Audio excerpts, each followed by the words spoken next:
Quais seriam essas divergências, por exemplo? Além da questão dos governistas, você tem alguma pontuação no tocante à situação do Amazonas, mas isso está sendo equacionado no relatório. Certo. E em relação ao presidente Jair Bolsonaro, a expectativa de botar um requerimento hoje também que pede uma nova inclusão do presidente por disseminação de notícia falsa?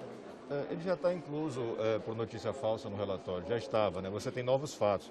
O que vai ter de novidade é um requerimento direcionado ao Supremo para que adote alguma medida imediata com relação ao Bolsonaro. Seria para suspensão, para banido das redes sociais? Qual seria o pedido da CPI? A minha opinião é que essa dosimetria seja feita pelo próprio Supremo, mas imagino que o próprio Senado pode sugerir algumas medidas. A suspensão é uma delas, a multa outra.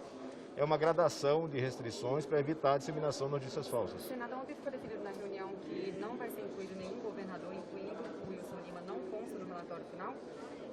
Eu tenho que verificar o texto final apresentado pelo Renan. Eu não observei, ele acabou de protocolar, vai revisar isso.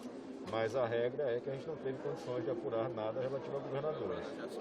Wilson Lima é um caso gravíssimo, já é réu. Os fatos todos devem constar e constam na investigação. Os indiciamentos são menos importantes que isso.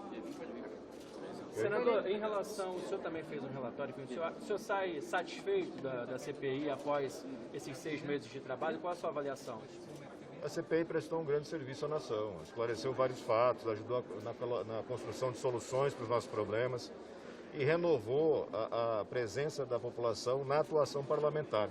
Esse é um grande ganho. A CPI deu voz àqueles que não podiam falar nesse governo, cientistas, vítimas em geral. É um legado que a CPI deixa. E pós-CPI, o que o senhor acha que pode continuar aqui tramitando, acompanhando? O que vocês devem fazer para continuar acompanhando os trabalhos do governo federal, uma vez que a pandemia não acabou?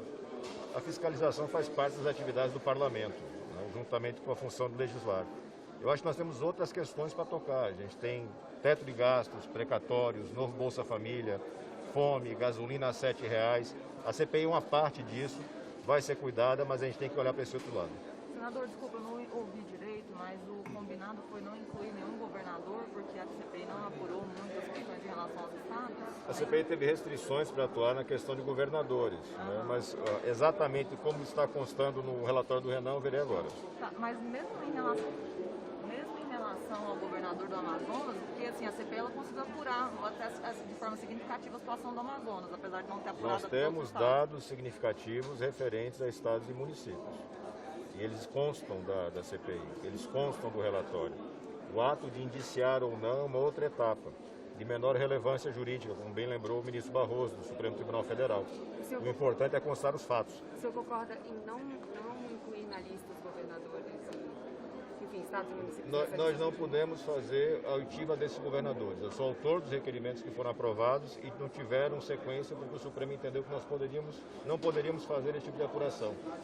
Uma das consequências da CPI é a apresentação de uma PEC que eu estou puxando, juntamente com a senadora Soraya, para ajustar essa competência, para deixar claro que o Senado pode, quando necessário, fazer esse tipo de apuração. Senador, o senhor acha... Mas o nome do governador tá ou não tá? Porque o senador atualmente acabou de dizer que está. Tem que olhar o texto do nosso senador Renan Calheiros. Deixa eu ir lá para assinar uma o última documento. pergunta. Os senhores devem entregar, caso aprovado esse relatório, amanhã à Procuradoria-Geral da República. O senhor acha que está bem embasado? Dá para dar prosseguimento, principalmente as denúncias em relação ao presidente Bolsonaro?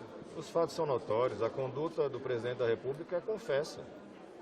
Bolsonaro, a cada dia, pratica um novo crime. Desinforma, dificulta o acesso do cidadão brasileiro à saúde. Mas a data, o cronograma de entrega, isso vai acontecer com mais calma, tá bom? Obrigado, senador. Obrigado, senador. Obrigado a você. Senador, em relação